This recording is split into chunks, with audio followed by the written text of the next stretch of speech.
So here's the big question for today.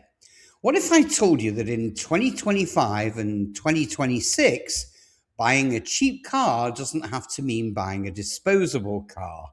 Because for the last decade, the auto industry has trained people to believe that affordable cars are short term leases with headlights, rolling appliances designed to fall apart the very moment the warranty clock hits zero. But hey, that's not entirely true, because hidden in plain sight are a handful of brand new cars that are still simple, still overbuilt, and still capable of crossing 150,000, sometimes even 200,000 miles without turning into a financial nightmare. So today, I'm breaking down 5 brand new cars that are genuinely cheap to buy, and more importantly, they have the mechanical DNA to survive long after the warranty expires. Now, some of these are ignored, some of them are mocked, and one of them, well, it's so boring that most buyers walk right past it, which is exactly why it's such a smart long term buy. And just before we do take a deep dive, it's imperative you hit that like button and subscribe so that you get notified the minute we produce another game changing video that affects your future choice of car or SUV. And I promise you will appreciate it. Now, buckle up and let's take a deeper plunge. So, let's start with the car that most people dismiss immediately, but mechanics quietly respect. And I'm talking about the Nissan Versa. Now, on paper, this thing looks like transportation punishment. Sure, it's cheap, it's basic, and it's absolutely not here to impress your neighbors. But here's the truth: the Versa survives because it doesn't try to be clever. See, the naturally aspirated engine is very low stress, the power output is modest, and the entire drivetrain is tuned for economy rather than for excitement. Now, that matters because reliability after warranty has far more to do with thermal stress and mechanical simplicity than brand prestige. When cars fail early, it's usually because they're asking too much from too little hardware. And the Versa, well, it doesn't do that. Now, owners who maintain them properly routinely rack up high mileage with minimal drama, and replacement parts are everywhere. They're cheap and they're well understood. So, this is the kind of car that quietly outlives expectations while everyone else is distracted by touchscreen sizes. Next up on the list is the Toyota Corolla. And yes, I know this is the most predictable entry on the list, but there's a reason that it's predictable. See, the Corolla is the automotive equivalent of compound interest. Sure, it doesn't excite you today, but 10 years from now, believe me, you're very glad that you bought it. See, Toyota's strength isn't magic, it's discipline. Conservative engine tuning, proven transmissions, and an obsessive focus on durability rather than innovation just for innovation's sake. Now, the current Corolla lineup continues that tradition, especially the non-turbo gasoline versions. Now, these engines are under stress, they run cool, and they're paired with drivetrains that Toyota has refined over the decades. When warranties expire, Corollas don't suddenly fall apart, they just keep doing the same thing that they've always done.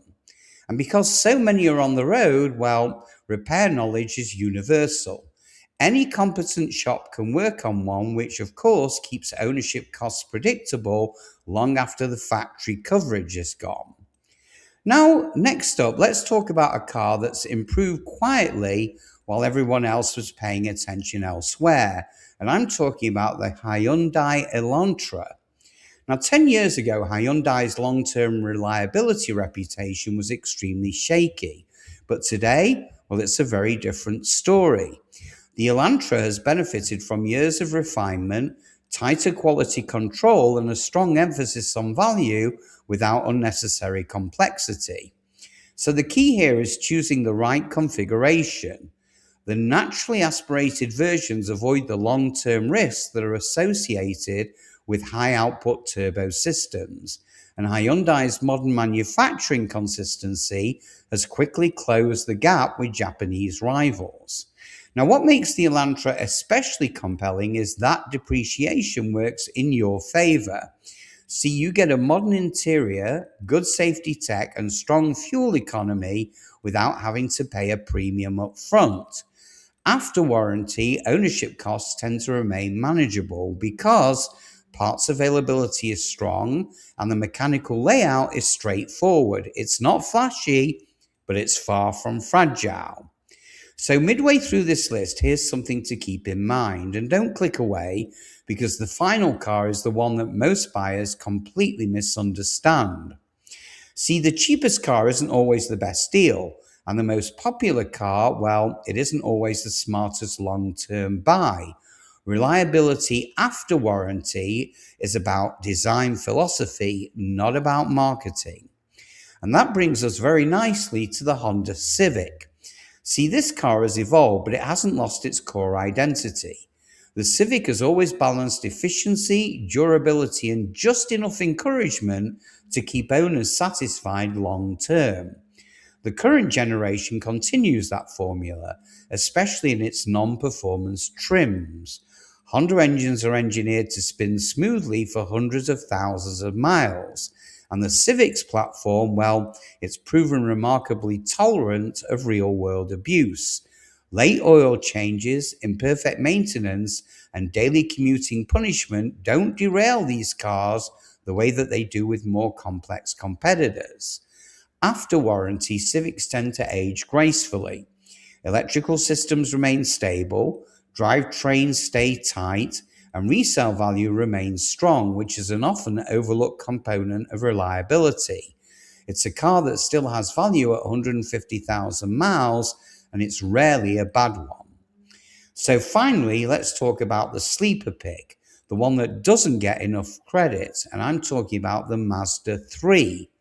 Now, Mazda has quietly positioned itself as one of the most disciplined automakers in the market. While others chase downsized turbo engines and aggressive electrification, while Mazda doubled down on naturally aspirated efficiency and mechanical balance.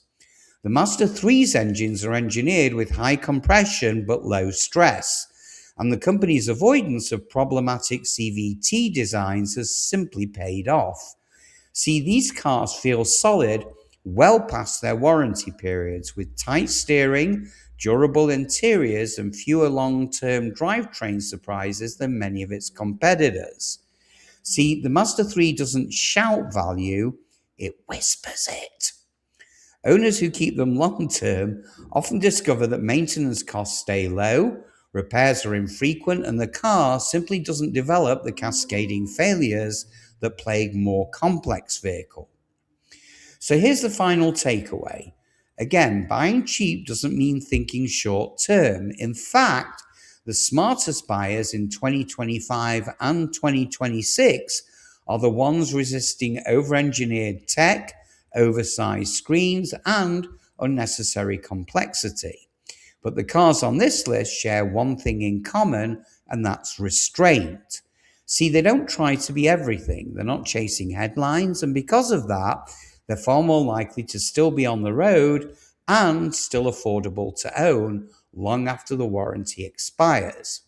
So if you want more breakdowns like this, cars that won't bankrupt you, vehicles that still respect your money, and honest ownership analysis that goes beyond hype, well, make sure that you've subscribed.